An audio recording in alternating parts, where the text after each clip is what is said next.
ఈ పాపం పోగొట్టుకోవాలంటే మనుషులు ఎన్ని కార్యాలు చేస్తున్నారు.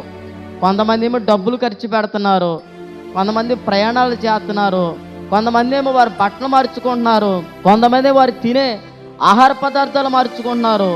ఏదో ఒక రీతిగా స్వర్గాన్ని పరలోకాన్ని స్వతంత్రించుకోవాలని తెలిసి తెలియని కార్యాల చేత చాలామంది రకరకాల పనులు చేస్తూ ఉన్నారు. మనుషులు బలి ఇచ్చేస్తున్నారు, జంతువులు బలి ఇచ్చేస్తున్నారు. ఏదో ఒక రీతిగా వారి జీవితంలో ఉన్న పాపమును తొలగించుకోవడానికి ఎన్నెన్నో కార్యాల చేత అడుగులు ముందుకేస్తున్నారు. కానీ బైబిల్ ఏం చెప్పిందో తెలుసా?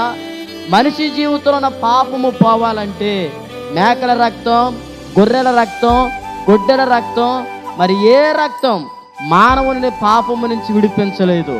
మానవుడు తన పాపము నుంచి విడిపించబడాలంటే మానవుడి యొక్క పాపములన్నిటి కొరకు పవిత్రమైన రక్తము చిందించబడాలి అని బైబిల్ చెప్పి